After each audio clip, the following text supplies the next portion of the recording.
4, 3, 2, 1. Go.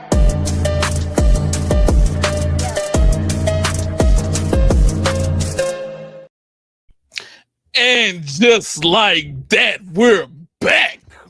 Back. Bruh Migos podcast. You already know who I am. I'm Price. Homie Rob. Just us two today. Giving you guys the work. As work. usual. We're going to talk NFL, AFC West predictions, NBA. What we think the NBA is going to look like this year. Because you know Bradley Beal just went to the Clippers. Also, Rob has a little new segment that we're going to bring in for him today. MLB. Pete Alonso wants to bring in fist fight. He wants to throw them hands now. That's that fade. And we're talking all of that today. Bruh Migos podcast.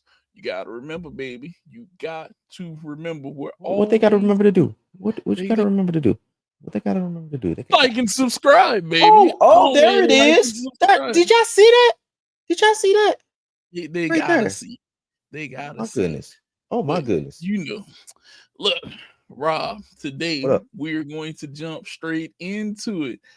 NFL AFC West predictions. Yeah, we know y'all like it. NFL is on the rise. And the start, point blank period. Can the Broncos buck the Chiefs? What you thinking, Rob? You think they can go ahead and beat the Chiefs, bro?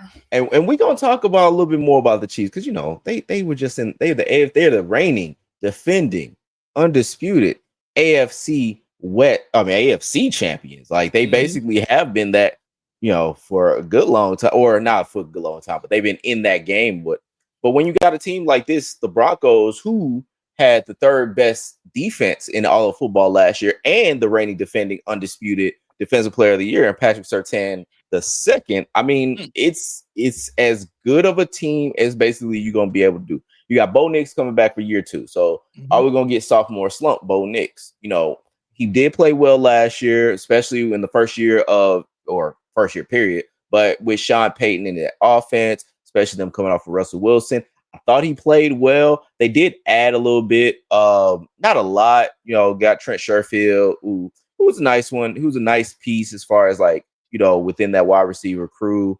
They did basically pick up, I'm forgetting the name. It is brushed me. Oh no, they picked up J.K. Dobbins to go in that backfield. Like Evan Ingram, like they did went out and got some players, you know, so like it's going to look a little bit different, but they did improve their defense. Got Taylor Hafunga to basically go along with that third ranked defense of last year. They got basically pieces to say like, hey, we can basically make a run, especially with Vance Joseph at the helm, captaining that defense, who chances are if he basically puts up a same or similar type of outing this year, he might be up for a head coaching position again, which, you know, is going to be long, you know, basically ain't going to be long for him if history has shown us. But no, man, I think this is a team that is ready to unseat the reigning, defending, undisputed AFC champs with the Kansas City Chiefs. Do I think that they're going to unseat them? Not necessarily. I do think that they're going to give them a great run. I do think that this is going to depend upon if Bo Nix has a sophomore slump. And I also see a team that we're going to talk about coming up and a team going down that's going to make this damn sure going to make this division look different than what it was last year. I think the Chiefs made a lot of good adjustments. I think that the Broncos made a lot of good adjustments. But can Bo Nix and can that Denver defense, are they going to be ready? Because I think Patrick Mahomes may have a little bit of a chip on his shoulder. He might have a little bit of a chip on his shoulder. I don't. Well, okay. So how could he have a chip on his shoulder? Like the motherfuckers. Go ahead. He didn't win it all, bro. But that was like, it's not as if he's never won it all. That motherfucker won it all the 2 years prior. Like what chip? Not satisfied though. He's not satisfied. I think Okay. he has that Michael Jordan personality of I took this shit personally that I I don't- didn't win. I don't think anybody that I don't think you, I don't think anybody's watching this. I don't think anybody not watching this outside of the yellow-eyed motherfucker that basically won those 6 titles basically has that type of tenacity to him. I know Kobe, everybody talk. Nah, man, they only made one of them motherfuckers that basically has that level of tenacity and that much of asshole in them. I don't think Pat Mahomes has that. He may not be that much of an asshole, but I think he might want it that much. I don't know. Because that dude in Chicago, he's a different breed. He is clearly a different breed. Yeah, and that's what I'm saying. Like, I don't think Pat Mahomes has anything close. But we're gonna talk about the Chiefs. But staying with the Broncos, I think that when it comes to this team, it's like they have the pieces that you can basically be like, Definitely. if they're not going to be the one that's going to unseat the Chiefs, then they might be at least close enough that it's like if they make 1 or 2 moves, then they will be ready to. I mean, they got Riley Moss, who is one of the nicest white corners you're gonna ever see. Also, one of the only white corners you're gonna ever see. And so, like, with that, under that, like, this white stallion gonna have a white corner basically going with them and basically being there to combat the onslaught that you got the Lad McConkey, who's a white guy. And then you got, like Brock Bowers. You got all these I keep naming these wide receivers, white receivers.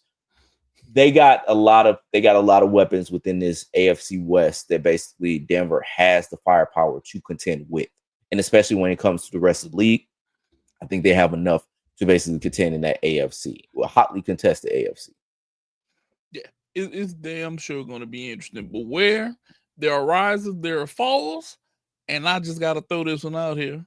Rob likes the Raiders. Do you guys like the Raiders? Rob, tell us why you like the Raiders this year. So just to go back to what I was talking about, like where you got, another up and coming team within the AFC West. You got, the Raiders, who are right there. Like they went and got Pete Carroll to basically be their head coach.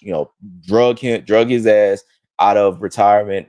Probably hitting on every septuagenarian that you have ever seen there.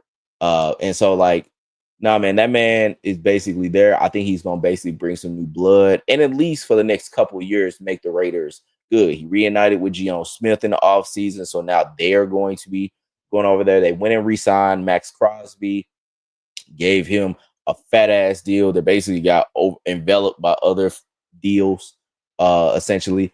And so, like, no, I mean, this team has the pieces, it's gonna be a lot of pieces talk that we're gonna do with this. Yeah. But like they have things that you can believe in. Christian Wilkins coming into another year. They just went and drafted Ashton Genty, went and got Raheem Mostert. Like they have some things that you could basically be like, all right, man, like I could at least put a flyer on this team. Yeah, they're the Raiders. Yeah, they basically been afflicted.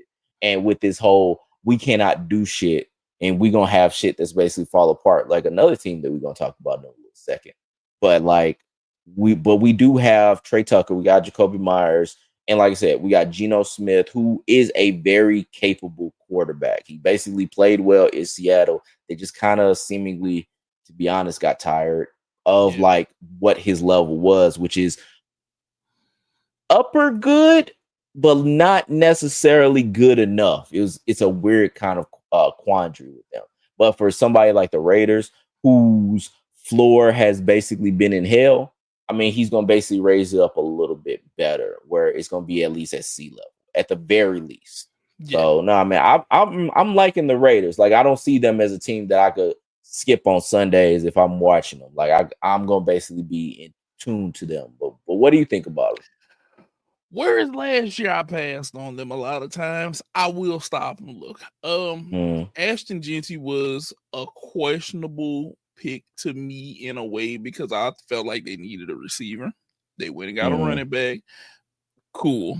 But then you also went and got Mostert. Maybe you have a two-headed monster coming out of the backfield. Geno was damn sure upgrade at quarterback because it was like you had too much not going on back there. BUTT But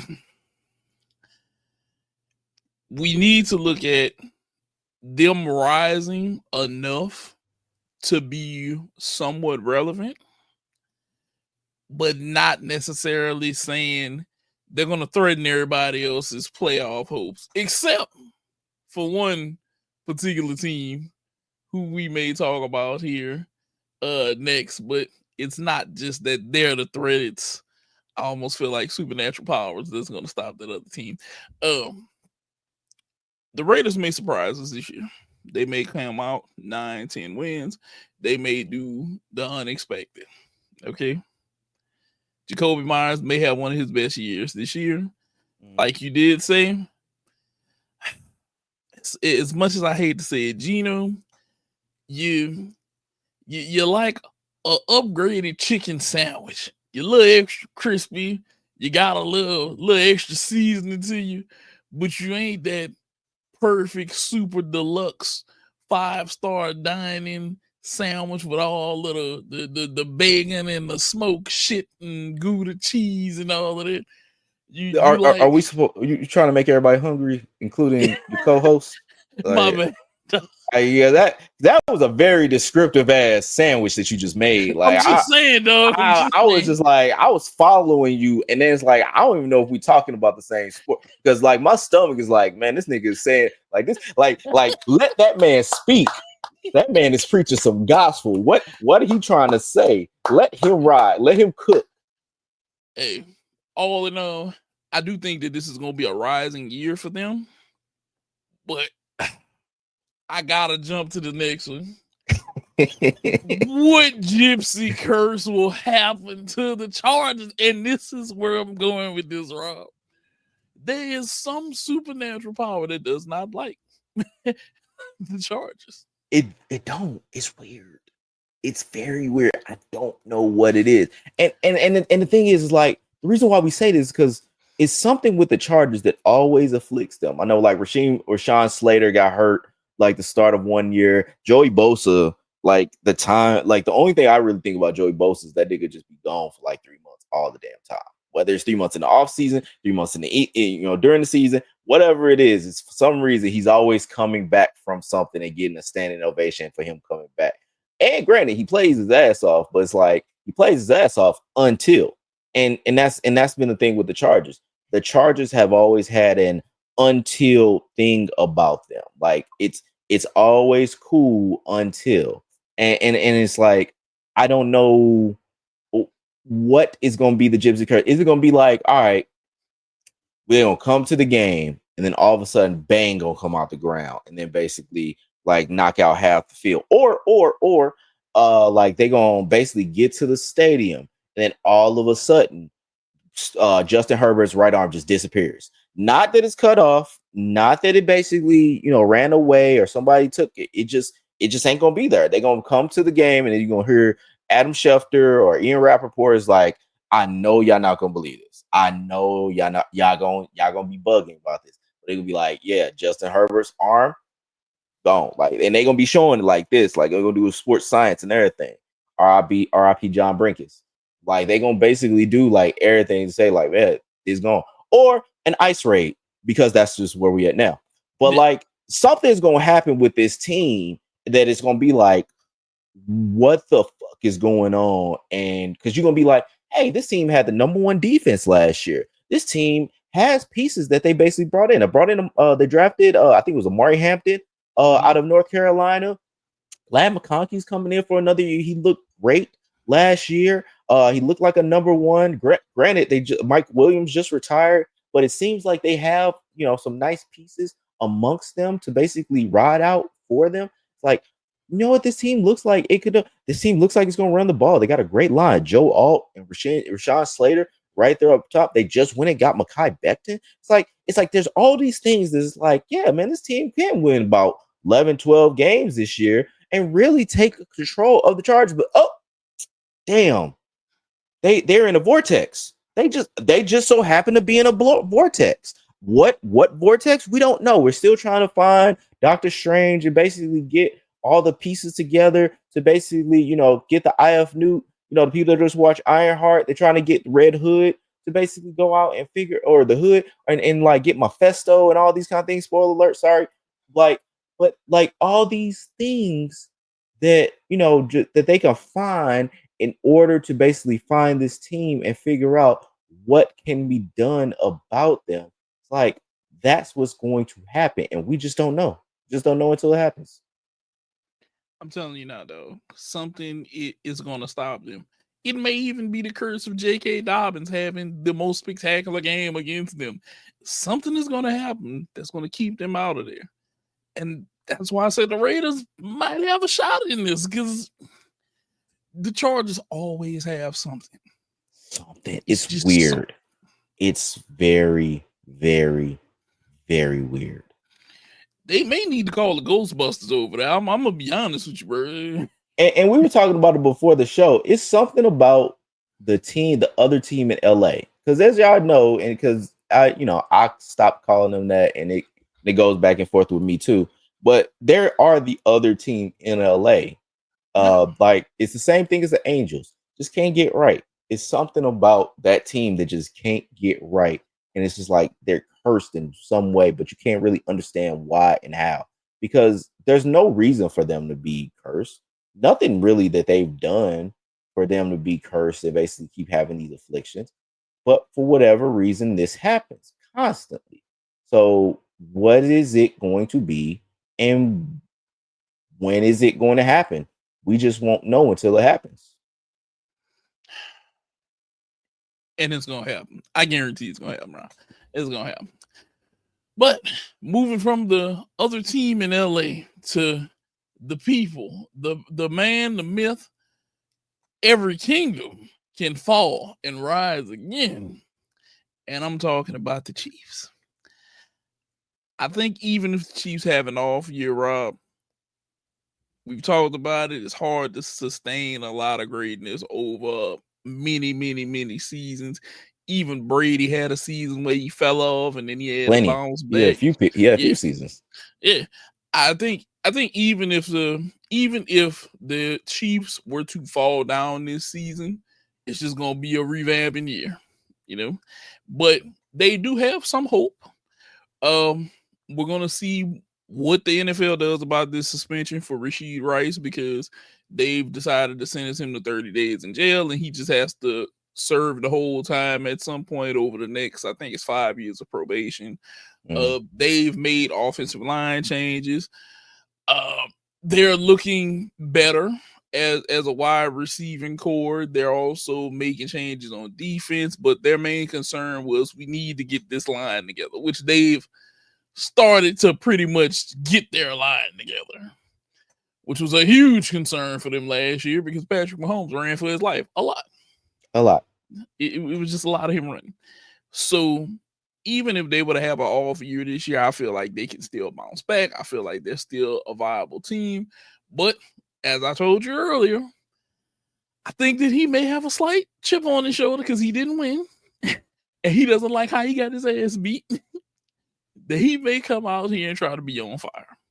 Now, we don't know for sure, but I know this. Them picking up Joshua Simmons, the offensive tackle, was to me them saying, hey, we trying to get this right so we can make sure that he'll be all right.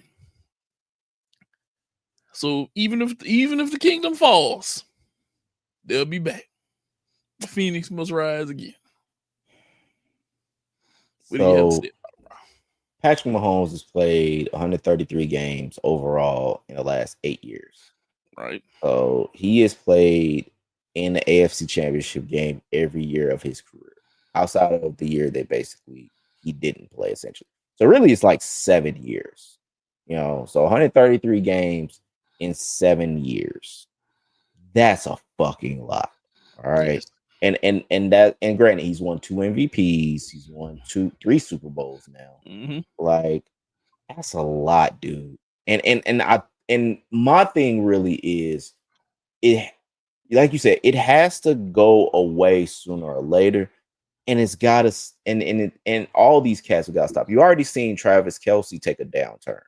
Yeah. Granted, they've been supplementing. They've gotten Trent McDuffie, they got Xavier Worthy, they got Rashid Rice, which we don't know what's essentially going to happen with him, but it's 133 games in 7 years, and this man has basically been, yeah, like you said, running for his life for a good amount of it. It ain't to where he just was running for his life last year. It ain't just to where he went up against a formidable team like the Eagles last year.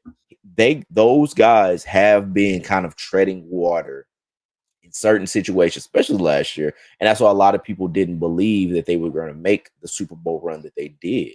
You know, everybody talks about the refs.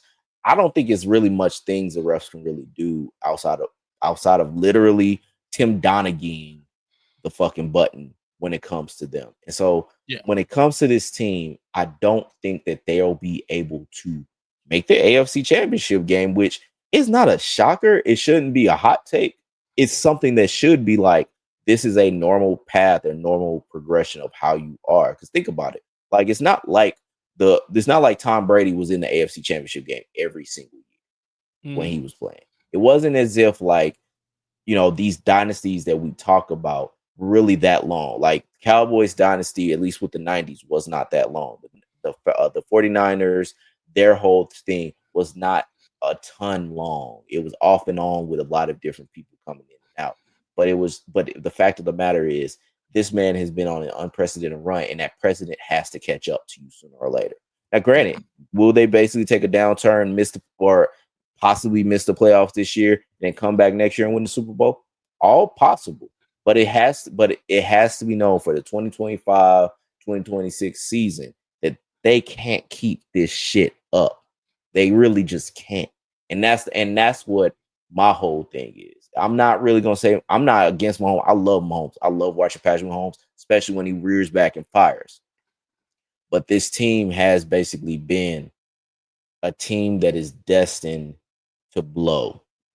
And it's going to happen this year. We're going to see what it is this year. You know, because granted, they have in their division the number 1 and the number 3 defense that were last year. They were there last year. And those defenses haven't really lost anything to where you can basically say they're going to take a downturn. These are still going to be good ass defenses that are going to be coming at that motherfucker like crazy. Correct. I could honestly see, and you can, hey, AI bot, catch this. I think the Chiefs missing the playoffs this year. And just like that on Bermigos podcast, you heard Rob and I bet against the Chiefs, and they're probably going to win because we bet against the Chiefs. So it's just how this usually works out for us. Look, I'm gonna say it. It's gotta happen. It's gotta happen sooner or later, dog. Like it's gotta be to where if they don't miss the playoffs, they'll be out in the first round. That's the ceiling for them. For me, that's what I'm saying this season. You know what the scary part is that I think about sometimes, Rob? What if that was their down year and them treading for water and winning by the skin of their teeth was their down year, and they just come out here just whipping ass? Then that'd be awesome, and I'd love to see it. That's a scary fucking thing, Rob. That is a scary fucking thing. That is a scary thing. Because it's not just that, it's the Andy Reid's. Because Andy Reid's play calling has been a little stubborn, where he's just like, I want everybody to go downfield, and then Kelsey's going to turn in, and then he's going to bust it out. Or they're going to look at Kelsey, and then I'm going to throw it downfield. That's been the whole thing. They've been running. They've been having Isaiah Pacheco basically come in here and there and have good runs, but then he gets hurt, and then they bring in Case of Steel and whatever. But, like, it's been just, hey, go down there. I'm going to either throw it to Kelsey, or go down there. They're going to get Kelsey. I'm going to throw it to you. And we're going to bubble screen and do all this whoop-de-doo shit here and there. But it's like, I think everybody's built up that it's not going to work as well as it was. So that's what I'm saying. This might be the miss. Don't be surprised if they try to take the top off the defense, offense, because Xavier Worthy showed us at the end of the Super Bowl that he may be able to substitute Tyreek Hill in this. And Lord have mercy if he's able to do it, because I promise you, if he's able to do it, that's a dangerous thing, because that boy fast. You know what? I could honestly see the Chiefs, the Chiefs basically trying to get Tyreek Hill back. with Rasheed Rice being gone. If the Chiefs were to get Tyreek Hill back across from Xavier Worthy with Marquise Brown. Yeah, with Marquise Brown. Travis Kelce's gonna catch 1,000 yards, and that light-skinned guy back there, quarterback, probably gonna throw for 5K. He probably gonna throw for 5K, and they're probably gonna average about 30 points. Now, if that is the case, then now they're going to the Super Bowl. Yeah. If Tyreek Hill comes back, that's the only thing that's going to change my mind. If Tyreek Hill basically comes back to the Chiefs some way, somehow. But other than that, comes back to the Chiefs, Rob, I would be like, I'm gonna go ahead and start a GoFundMe for me and you to go ahead and go to Super. Send us a Super Bowl in Kansas City. Just bring us through. Just let us witness this, because God damn it, it'll be something crazy to watch them too. But moving on, NBA. And what did Rob say? Rob guarantees Bradley Beal will be an all-star this year. Oh, y'all see that banner? You see my name on that? You see my name on that banner? I'm guaranteed. See that? See that? Brad Beal. Spread Garrett. I guarantee that motherfucker's gonna be an all-star. I think STL legend Brad Beal, now that he has got his Monet from the Suns and basically going to LA to play for Tyronn Lue and to be in that offense with James Harden, with Ivica Zubac, with Kawhi. Like, I think that Brad Beal filling in as that Norm Powell, what they had, is going to be an all-star, just like the caliber that Norm Powell had for last year. I'm putting it down there. I guarantee that motherfucker's going to be an all-star. He going to represent 314.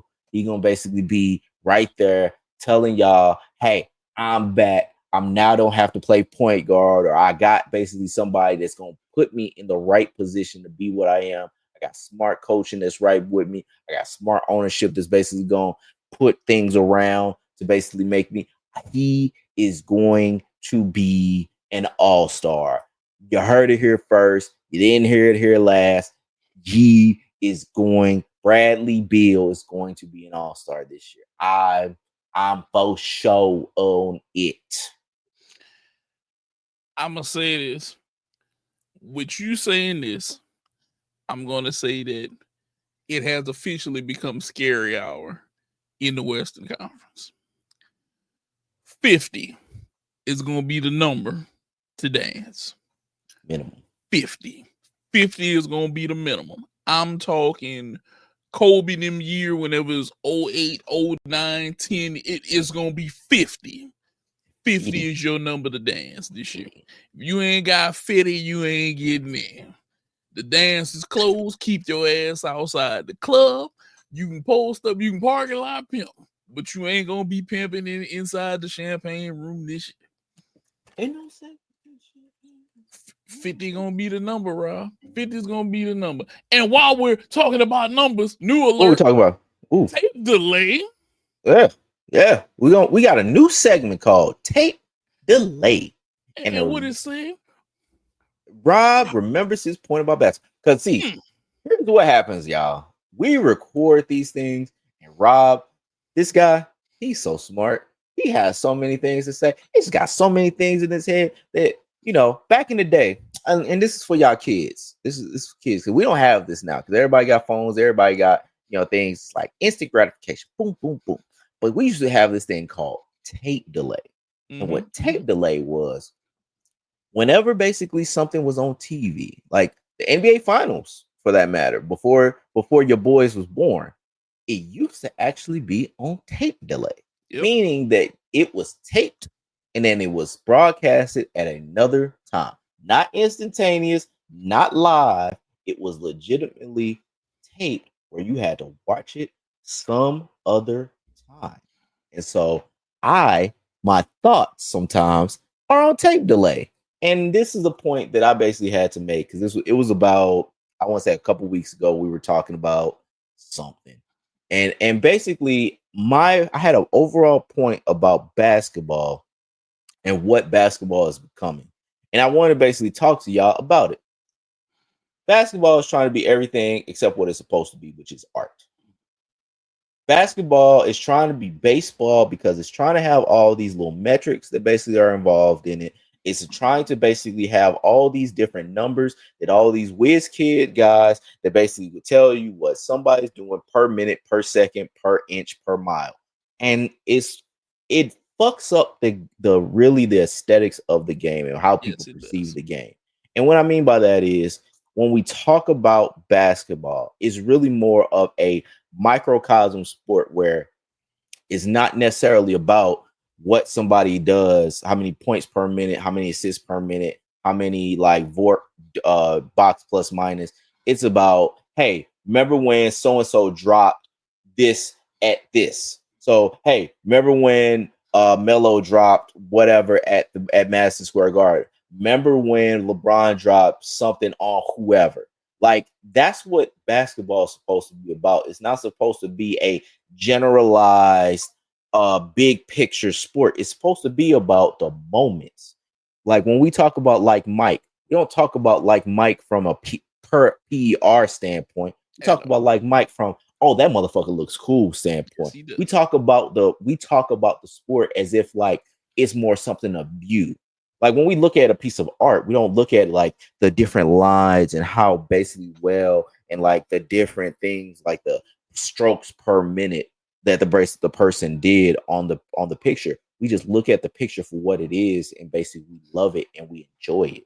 And I think when it comes to basketball, we've stopped enjoying it. We try to generalize the sport as if it's like some kind of like point that we need to make instead of looking at the points that it do make, which is look at what the guys do.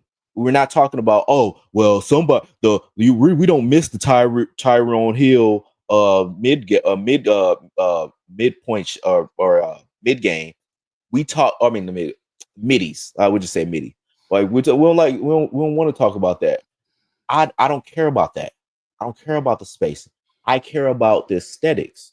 If basically if Tyrone Hill shoots a mid-range jumper, that's what I was trying to say. If he shoots a mid-range jumper, looks good. It looks good. I don't care.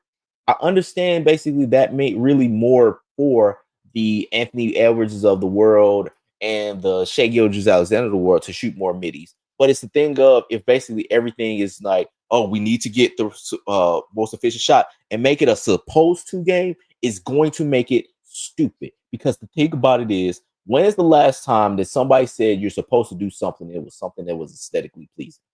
Like, when is this last time somebody said you were supposed to do something and it was the thing that you wanted to do?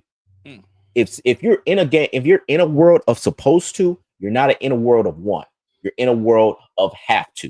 You're in a world of responsibility. And responsibility, as much as you want to basically put it, ain't sexy. Get the game back to being sexy and let motherfuckers just play and stop worrying about some goddamn supposed to. Let the fucking game play. Get rid of the stats. Get more into what the game is, which is a beautiful game. Less numbers, more beauty. And with Rob shooting mental middies to H-Town, Rockets finals run incoming. I'm calling it here right now. Rob spoke on middies, and I bring up one of the most mid-range efficient shooters in Kevin Durant being in Houston. Rob, I think that this is their chance and they're going to make a finals run. Ooh, that is oof. I'm gonna tell you why. Go ahead. I want to hear. 50 is the number to dance off rip. Okay. Uh-huh. I'm thinking that this is gonna be the number to dance, and I think that the Rockets are gonna repeat what they did, but they're not gonna have that offensive slack that they were missing last year. Okay. They had a lot of offensive inconsistencies with Jalen Green. No more offensive consistencies. There's a guy that can drop 27 in his sleep and kick his feet up at the end of the game, and his nappy naps of unbrushed hair is just gonna be there. Yeah, that man. Whew, headaches I have, man. That's why he's so mad all the time. He can't brush his hair. He might be, and maybe that's what fuels him to just drop 27, 28, 50 on people all the time. Just I can't get this shit right, and and then he go out there and he torture your team for 35, and you're like, damn, what's wrong with him? Why is he so angry? I didn't do it. Yeah, we did nothing to him. But Houston has a chance. Houston, I think the city of Houston is going to be on fire this NBA season. I'm predicting they have 52. I'm looking more to 55, 57, maybe even closer to 60 from them this year. They're going to be hanging in contention with OKC. And I think the Clippers, the Nuggets, are going to be in fast tune behind them. And also Dallas is going to rise from injuries because they picked up D'Lo, okay, to substitute for Kyrie right now. They're getting their center back. AD should be healthy. AD, you better be healthy all this time. You didn't have to sit around your house and get healthy. This is going to be a run. The West is going to be tight. That's why I'm saying it's 50 to dance this year. Like it's cheeks. 50 to dance. It was 48 last year. I'm looking at 50. I'm looking at Sacramento going on the decline some. I'm looking at, I don't think Phoenix is going to quite be there. Utah just got a new guy. I don't think they're going to be there. They could be. I got a sneaky Utah. I'll say it here first. Utah is going to be a playing team. Ooh. Now you thinking Utah, I'm thinking New Orleans might be a playing team. Why would you think New Orleans is a playing team? I'm going to explain. Well, you know I am from Louisiana. I'm just throwing that out there. But I think New Orleans has the ability to be a playing team because Derek Queen went to surgery early. It's not a knee or anything like that. It's a wrist thing. I'm looking at that they picked up Jeremiah Fears. I like him a lot. Okay. Yeah. Hopefully our residential superstar can leave the win of the cornographic thing away. And I said cornographic people. I didn't say the other word. Yeah. That he can leave them alone. DeJounte Murray can return to form. And we also have a lot of up and coming prospects that showed, hey, we have talent. You're looking at my boy, Trey Alexander is there, who they just got from Creighton. He's very nice. You got a backup in Jose Alvarado. He's gonna be there. Trey Murphy III, who I am a huge fan of. Trey Murphy III is incredible. Everybody wanted to trade for him. He is lightning in a bottle. He can go out there, drop 30, 40 like that. Jordan Poole pickup was really good for us. I think that he's going to revamp his career because he didn't want to be in Washington. They sent him to Washington. He was like, I don't want to be here, you know. After he got the man was assaulted and then sent to Washington, Rob. I'm pretty sure you wouldn't want to be assaulted and then sent somewhere that you don't want. Well, the assaulted part, yes, but the Washington D.C. part, you can send my ass to Washington D.C. at any time. I love that city. Fuck that. Well, he didn't want to be there. That's a him thing. That I would love to be in D.C. I think that it's a lot of good pieces in New Orleans that if they put it together, they could be a playing team. Okay. That Western Conference is just so tight now. Yes. And then I look across in the East and it's the same thing. Oh, well, it's more up for grabs in the East. But yes, in the West is so tight right now that I'm thinking it's 50 to dance. And I'm thinking if you don't come with at least 50, you're not making it. If 48 was last year, and we looking at OKC is the champ. They picked up Westbrook, who's going to be their relief guard. Houston picks up KD. The Lakers pick up Ayton, but we don't know what Ayton is going to be. Denver's making moves, backup center, guards, whatnot. The Clippers picked up one of the biggest moves that they could have, not only getting Brook Lopez as a center to stretch the floor to play along next to Zubac, but also grabbing Bradley Beal. I don't know who negotiated that. Something went on behind the scenes behind that, Rob. Because I didn't see him becoming a Clipper. And whenever he said, I'm going to become a Clipper, something was filed in Denmark. Okay. Nah, because he said he basically, it was like 5 teams that were trying to get his services, and he went to, I would say, like probably the best situation for him, because like everybody loves playing for Tyron, or a lot of players love playing for Tyronn Lue. That team basically is generally in contention every year. It's really just more of, okay, we got James Harden coming back, we got Kawhi. Like, what really, like they seem to always have it going, compared to like to other teams that, you know, probably was going for a service.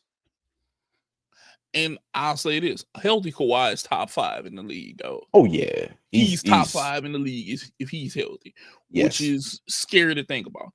Minnesota lost some pieces; they're not exactly there, but they're going to be there because Ant-Man, you know, he's the will of 1,000 bulls. Young Bulls probably not going to back down. You know, he's still with it. Golden State trying to figure it out. Still, we don't know what moves they might continue to make. Giannis. Yeah, Giannis is maybe still in the picture for that one. He may still be there. And then you look at Memphis. Memphis is hoping Ja is going to be healthy, so they can put together what they can put together, because Scottie Pippen Jr. was a cheat code for them. Yeah. Flat out. That man was looking like he's pre money. Like he's pre about to make some money. You know?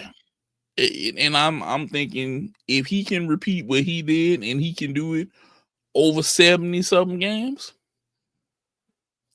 Memphis is gonna be like, let us go ahead and hand you a check real quick before you get out of hand. I got a question for you. Does the East look post-apocalyptic to you? Yes. Like, because I was trying to think of like what's the best phrase to like talk about like all the things that because we got Indiana that basically seemed like they were going to be poised to make a run. Tyrese Halliburton snaps. Boston, the team that basically has held it down for that whole conference. Jason Tatum, snap. Like, and then you got Dame Lillard for that Bucks team, snap, but also goes back to Portland, and then Giannis is basically like, y'all got me, Miles Turner, but what else? And that team is not going to be that good next year, especially with Dame Lillard gone and those pieces that they traded for Dame Lillard gone. So like, it's the thing of, it's like, what is it like? It because when we talked about before with the East, we talked about the Hawks are going to rise up. We talked about the Magic going to rise up. We talked about, you know, what are we gonna get out of the Sixers, even though they got VJ Exum? I know you said you like him. Yep. Like, it seems like it's the meek inheriting the earth in the East, and it seems like we're gonna have at least about 2 or 3 teams that's gonna have losing records make the playoffs in that, just like the olden days. Yep. Like, it's the best way I could put it is this team, this whole conference, the Eastern Conference is post-apocalyptic. Yes. And it also segue into this NBA moves that we've liked so far. This is where Rob is going with this. The East has so much that went wrong. Rob, this is post atomic nuclear bomb being dropped, and everybody say, hey, we on the move. We got to make this happen. It's look, something got to shake right now. Okay. And the best way to put this is this. The East was shook so bad due to injuries. Remember, Dame just took 3 years to go back with a no trade clause and $42 million. They're not paying Dame a bunch of money because Dame just got paid. And he's not gonna play this year. Yeah. So not only do you have room on the books for somebody else, but you know, whenever he comes back next year, if he only gives you 20 a game, he's only costing me $42 million over the next 3 years. Which, if you want to really break it down, he got paid. I'm gonna pay him this year, and then I got him for 2 years. Okay, so I'm only really dealing with him for 2 years, and I still have salary cap. The East, Cleveland is still there. Granted, everybody's looking at Darius Garland being one of the people that they're pointing fingers at, saying, you know, you didn't help this situation this off season. So if I was him, I'd be paying attention to where I could end up. Okay, Boston, no Tatum. Brown had a meniscus tear. He went into surgery. They dumped Porzingis. Drew Holiday is gone. They're thinking Derek White might get traded too. Boston just almost went into refresh rebuild mode in the turn of we won the championship. Okay, let's break this shit down now that we lost. Oh yeah. Well, they were gonna do that anyway. It was just that it kind of made an excuse for them to do so. Like they were so high up above, like I think the second apron. I don't know. Yep, they Look, were. guys. I will full transparency say I don't know what the fuck they be talking about when I be hearing second apron and all that kind of shit. I understand it to an extent, but I don't know it. But essentially, the Boston was spending so much money, especially with Brown and Tatum's contract, and especially with Tatum not playing next year, and the uncertainty with Brown, it was going to they were going to probably lose the Holiday and or Porzingis sooner or later, but it was just like they were like, well, we might as well clean up now because everything is kind of gone to shit. Yeah, it only pays to be in those second apron attacks whenever you know that you're winning. Right. Like if you're that Warriors dynasty that they had with KD or whatever, it's like, yeah, we'll pay because that's essentially what they did. They were like, we'll pay the tax. Fuck it. I don't care. But what the NBA, I think, was saying was that like, okay, well, you're gonna lose some draft picks, or you can't go out and get certain players, and you can't go get mid-level exceptions, some shit like that. But it was like you're more hamstrung on what you can do as a team when it comes to player acquisition, especially if those players get hurt. But whenever you get it, whenever you're in that type of mode, you say, fuck it, I'll pay the taxes. Let me do this. But it's not gonna pay for Boston to do that. Then you look down at New York. Does New York keep Cat? Does New York make a move for Giannis? Is that the switch with them in the Bucks? To me, now it wouldn't make sense because of picking up Miles Turner. So I'm looking at New York saying, no, it does make sense. Cat ain't trying to play the 5. So I mean, you have Miles Turner to play the 5. You keep Cat at the 4. You get a Twin Towers, and that's really it. I mean, you don't help yourself as far as toughness, I guess. I'm not a person that's going. I'm not talking about Cat toughness. I'm not going to be that dude. I'm not.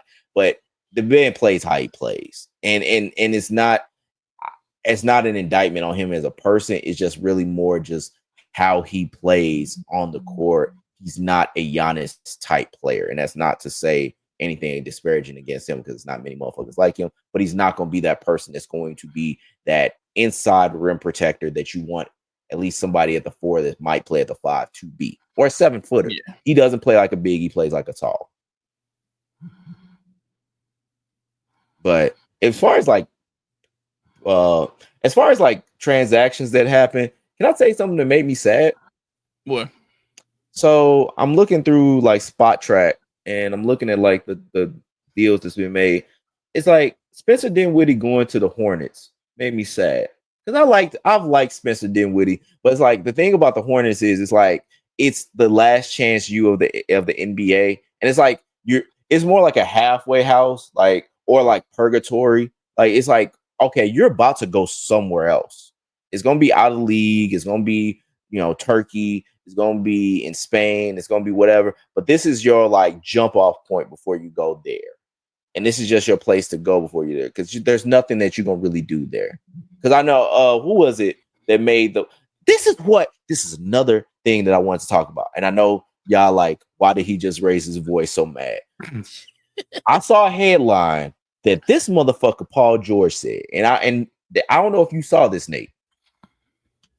But here's what this motherfucker was talking about. And I want to basically bring up the quote, but essentially what this motherfucker said was he didn't want to go to the Hornets in free agency because they didn't have a winning culture that play around him. Or let me bring up the exact quote. If I'm a free agent, and hold on, sorry. Like if I'm a free agent and I'm not picking Charlotte just because there's no winning culture there alone. Regardless, Charlotte is an amazing city. Would love to play for the Hornets because of the city, Like I could care, like I could see myself living there. But in terms of basketball standpoint, my career is over with if I'm my career is over with if I'm going there. That man said I didn't want to go to Charlotte because they didn't have a winning culture, but chose the Sixers. I was like, you don't understand the irony of what the fuck you are talking about. Like, there is no way you can basically be like, oh man, like I could never go to Charlotte. So let me pick Philly, the team that lost on purpose to get some guys that one of them is gone and the other one ain't hardly ever there. Like, get the fuck out of here, dude. The thing, because I know you talk about piss pee. I can't remember. Regular season urine. Yeah. Regular season urine. Like I can't really like.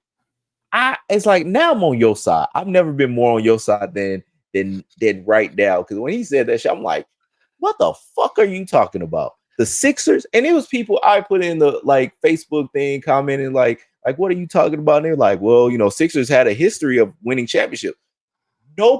Neither one of us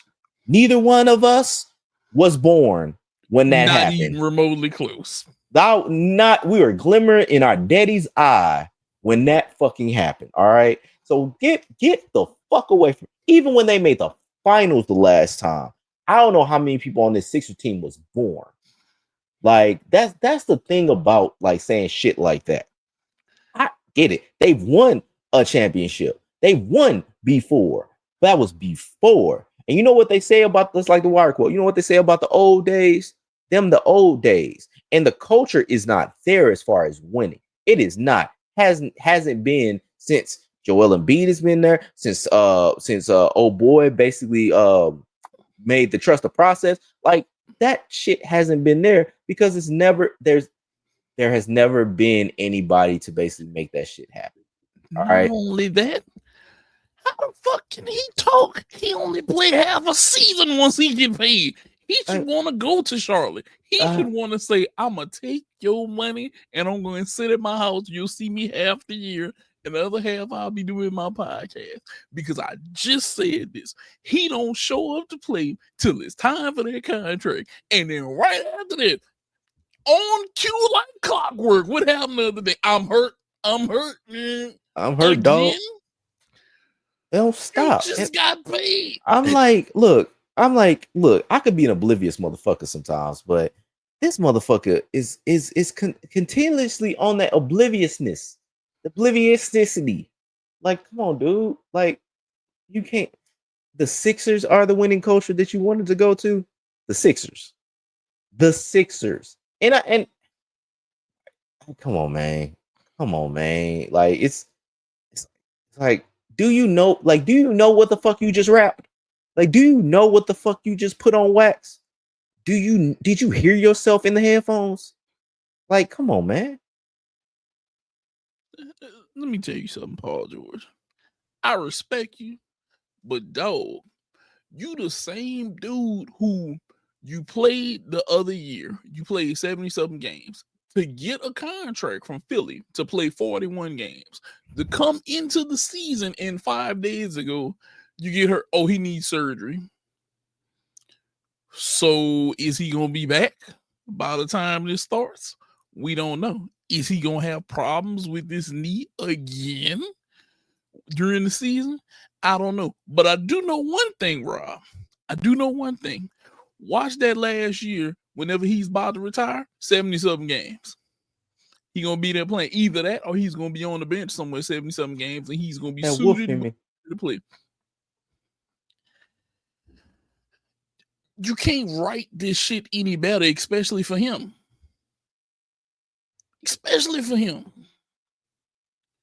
I wouldn't want to play in Charlotte because there's no culture there.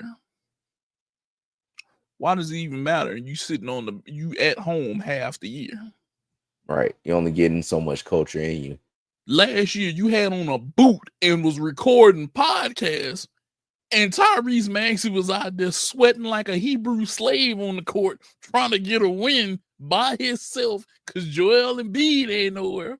It's him, Kelly Oubre, and the second string Some squad dudes. trying to win. Some dudes. Maybe me and Nate. You never know if you just go back and watch the games. You might have seen me and Rob check in though. How do you think that they were able to draft VJ Edgecombe? Because they lost so much that they had a high draft pick. Like, Bro, what the fuck you on? He can't tell me anything, though. He can't tell me anything. His foot and knee are in a boot more than anything. He records more podcasts and he puts up shots in practice right now. Like he's killing us in the podcast game. Like we put up once a week. That man is like continuously making headlines. Because he ain't got nothing else to do, Rob. Yeah. We at least look. We got shit to do. If I was the Sixers, I'm gonna be honest with you. Him and Joel Embiid would be gone, dog. I'm gonna turn this shit over to Edgecombe and Tyrese. And I see what I get from Embiid, see what I get from Paul George, and I call it a day. Times and stuff, bro. I'm gonna just see there needs to be a reset in Philly. Like this is not even talking about them and on some like whatever. There needs to be a reset in Philly. Like there legit needs to be a reset in Philly. Hit the button, start the hell over, bro, because you put too much in the process. And Ben Simmons and dude who does more podcasts and then he's on the court, he's already having a knee surgery, dog. Yeah, nah, I can't do it. I can't do it, bro. I gotta move on. MLB. Our boy, the polar bear Pete Alonso, wants fighting in baseball. And so does Rob. Rob, we trying to turn this into MLB hockey now? I mean, look. So if y'all not aware, so Pete Alonso basically put out a quote, and he basically said that if there was one rule I could change, because he was asking a question like if there was one thing you could change about baseball. So if there was one rule I could change, I don't think people should get ejected after charging the mound and fighting. I think it should be hockey style. And he said more. He's like, I'm trying to get the quote. I think if there's a rule that you change, I think if there's a rule, if you want to go out and charge the mound, then you should be able to. But if pitcher or hitter or whoever charges, and if they don't want to fight, they take a knee and they don't have to fight. I think that is probably as best as you could put it. The only issue is somebody's gonna get Kinshasa in the fucking face. All right, it's gonna happen. Somebody's gonna get like a shining wizard, and somebody's gonna get kneed in the fucking face because you can't. It's only so much momentum you can stop. But it's like you got to take that knee early. But no, I actually wrote about this 7 years ago, and I had a blog post, and I'll put it in the show notes. I'll put it in it whatever. But like I've been wanting MLB to institute fighting for a very long time, and here's why: because this doesn't happen as much now. Like people still say it does. It doesn't happen as much now. But like when people were pimping home runs, you get the pitcher that basically would throw some chin music to the hitter saying, I didn't like that. I'm like, nah, man, shoot fair ones, not fucking balls at people. I said basically, if you're going to basically say, hey, I don't like what you did, put your dukes up, let's square off. Let's fight. If you got an issue, catch these hands. And I'm real about that. Like I'm a person, I'm not a fighter. I ain't not a fighter, but I will fight. Because the thing about it is, if we got an issue, we got an issue. Let's go ahead and fight. If diplomacy ain't gonna work, let's go to war. That's my motto. So if we gonna basically want to fight me, then let's fight. But that's the thing. Like when it comes to MLB pitchers, they used to get so hot and bothered. Oh, he took too long rounding the bases. He should have gotten in 3.4 seconds. He took 4.3, and now I got to throw 100 miles an hour to his tip. Like, fuck that, dude. Like, get your dukes up and go fight that motherfucker if you really feel about it. Let everybody square it away. Y'all take y'all helmets and hats off and just put y'all dukes up and fight. If y'all really feel some type of way. Because in hockey, those motherfuckers fight all the time. That whistle blow, those motherfuckers are on it. Like, granted, I don't only watch playoff hockey, but it's like every time the whistle blew, it was one motherfucker pulling another motherfucker. Or it's like one motherfucker with his stick, like at a motherfucker's chest on him against the boards. Like, those motherfuckers fight all the time. And it's for whatever reason. It's because they just feel like touching each other. Face off. Them boys got the squaring off right at nigga. the dropper. Bro, that shit was lovely. That shit was Bruh. fucking lovely. I was on fire. Had the boy the Chucks STL Legends or from, The Lou. and so I mean kind of is Bro, they've been they around. got They out play there. for the Look, Blue. they They ain't play for the waste Blues. no time. They say, They I've been they were looking for you. ready. You've been They looking for me. were ready, and I loved every minute of it. But no, man, let them fight. If they got to fight, if they got an issue, like I said, let them fight. All right, that's what I'm saying. MLB, just let them fight. Let them fight. And to be honest with you, I'm willing to put them in an inning penalty box and let them come back out there. I'm willing to do it. Me too. Like I'm with it. whatever it is, I'm saying like just let them fight. Like yeah, like basically say hey. Well, I mean pitchers is gonna be hard because like you can't really put a pitcher in a penalty box and bring them back. Like they arms got to stay warm and everything like that. But like You could look whenever after he fight, you could warm one up in the bullpen and tell him, hey, you got to sit in him, but you can go stay warm. Go toss up a little bit. You can come back out there after the inning pass, but your homeboy got to pitch this inning for you. well, I don't know. That would have to be worked out. But like I think I think that they should fight. If you got to fight, shit. We had what Two Family Tim. That was like the last big fight in MLB. Like, and it wasn't as much. It was a little bit of a fight, but it was like a scuffle where that motherfucker just got duffed. It was that's the best way to put it because that motherfucker bing bing, and he was just he was down. It was shout out to Two Family Tim. Yeah, shout out to Two Family Tim. You need to worry about him and both his women. That it's one of them things though. I wouldn't mind seeing him. I wouldn't mind seeing it at all. Now, recently we just had the All-Star game, Rob, and it came down to a swing off. So Swing-Ons to swing-offs. Feelings about the swing off and the home run derby. Let's start with the swing off. What did you think about that? What is your how did it make you feel? Because I know how it made me feel. So the first feeling I had was sleepy because that shit was like at damn near midnight. Yeah. Second feeling I had was happy. That shit was dope. It was nice. I loved it. Like you basically were like, all right, my 3 guys versus your 3 guys, 3 swings each.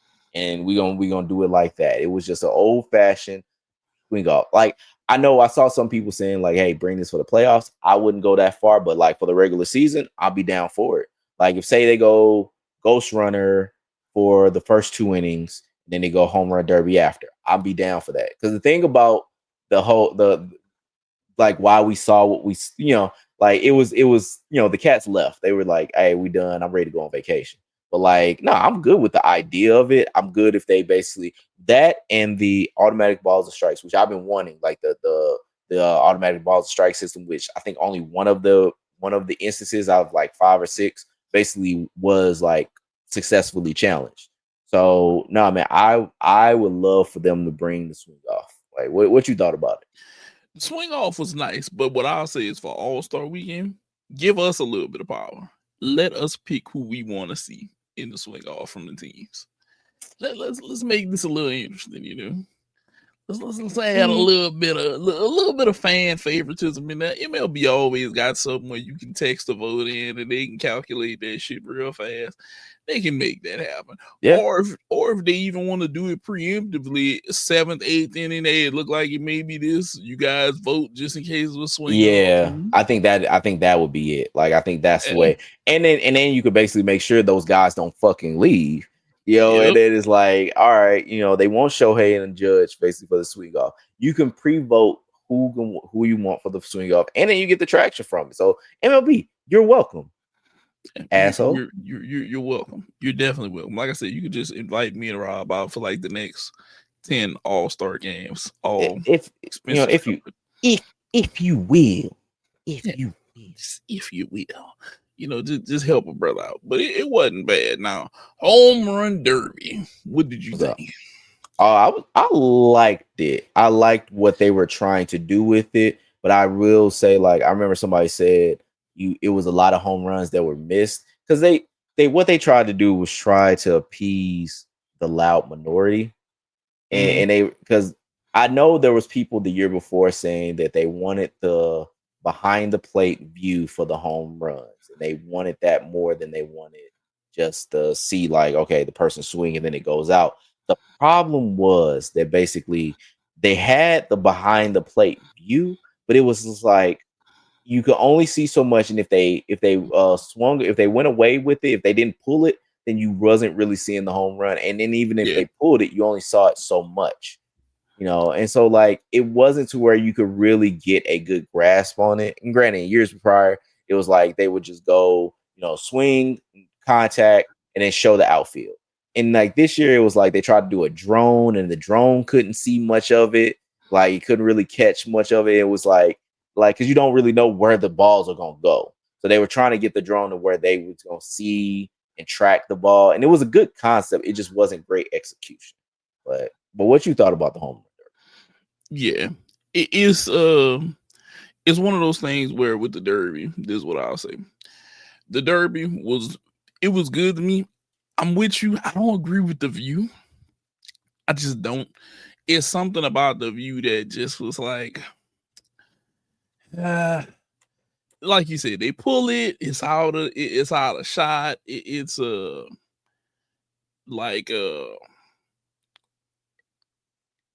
it's more. They need to have more cameras to this. Give us as much feel as possible. And I think if you give us as much feel as possible, I'll be more happy with it. I'm not the happiest of how this went down this time. Can it be better? Yes. Yeah. Do I think it will get better? Yes.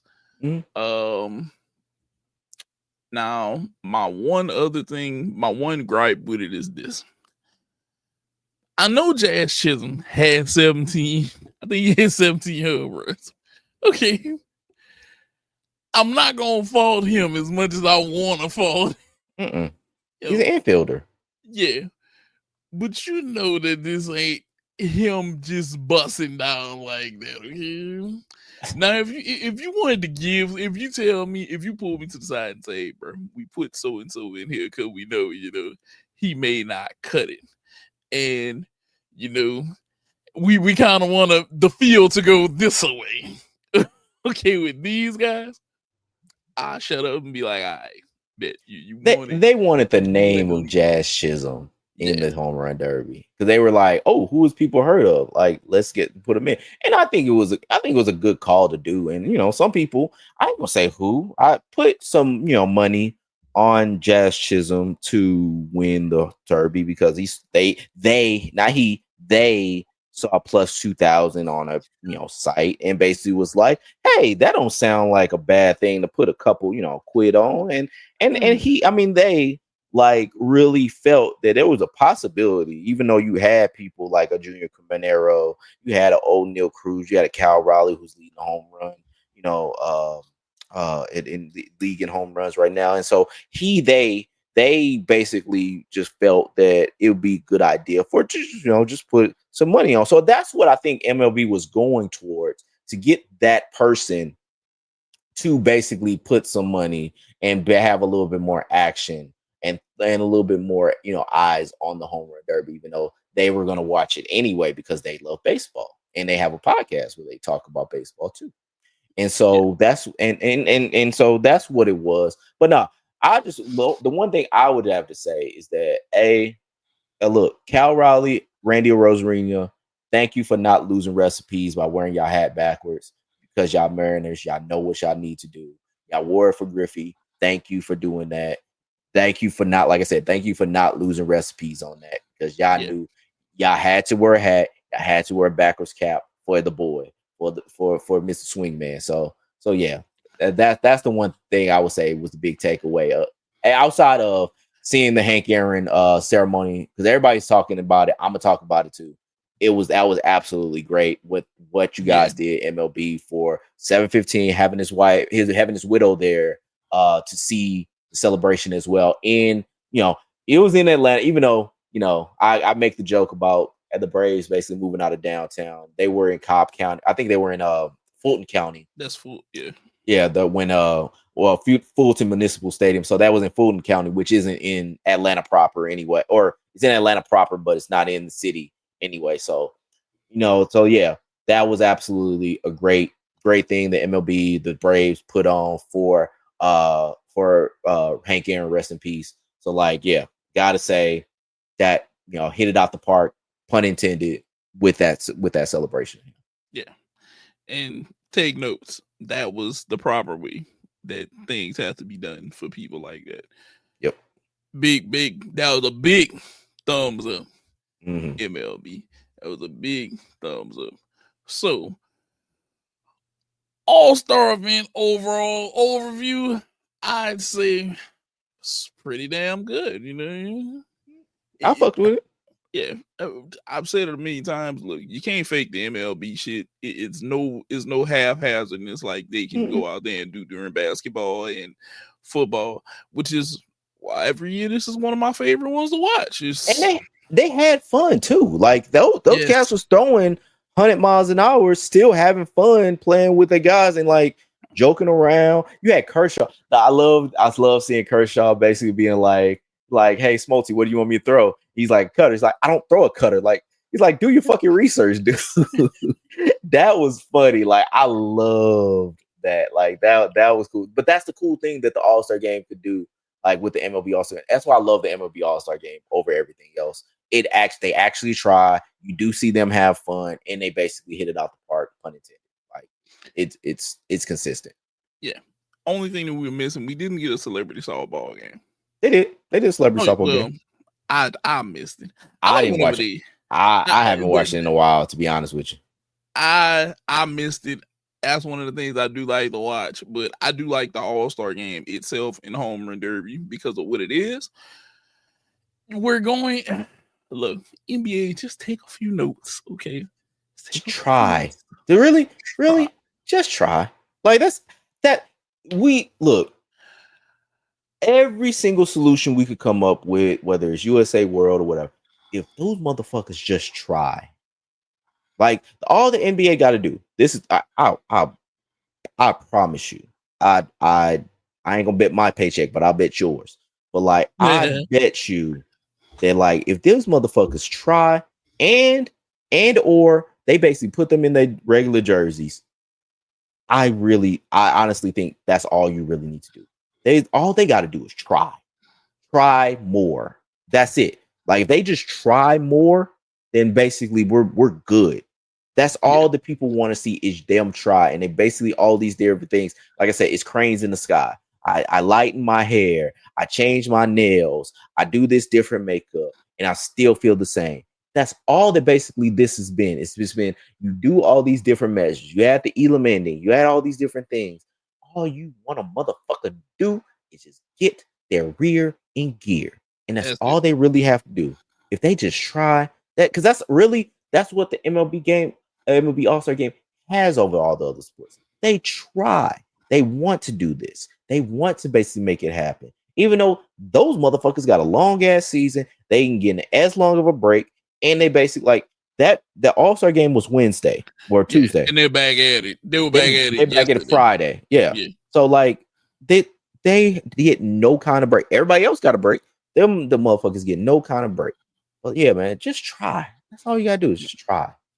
Because trust me, NBA, y'all have it made. It's 82 games versus 162 games, and then on top of that, y'all get a week off.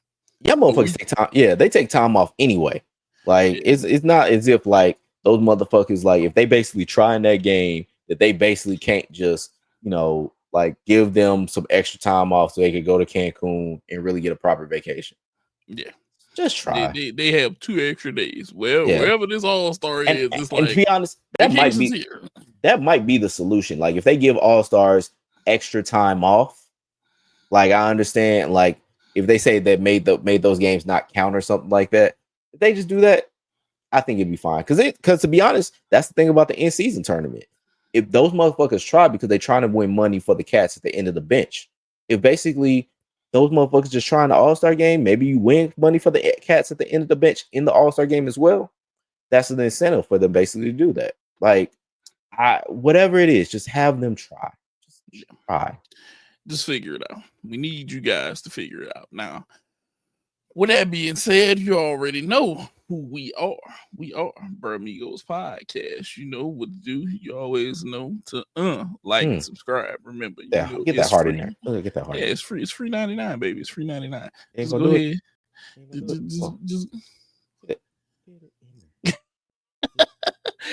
And the day it won't trigger me. Right. It won't trigger me.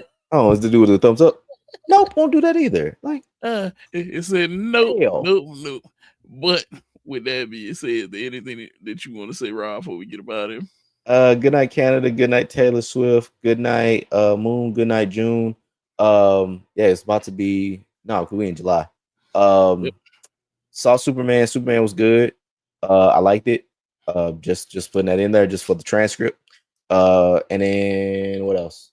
Hope y'all good. Like I said, like, subscribe, hit us up on socials, check us out. We right there making jokes and talking about stuff. And so yeah, keep looking at these faces. Jarvis, shout out to the homie Visky. He's on assignment. You know, that's what we're gonna say. But yeah, peace out. Bye.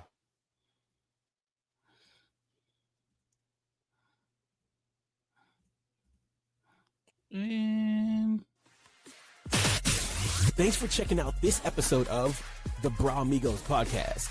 Make sure to like, comment,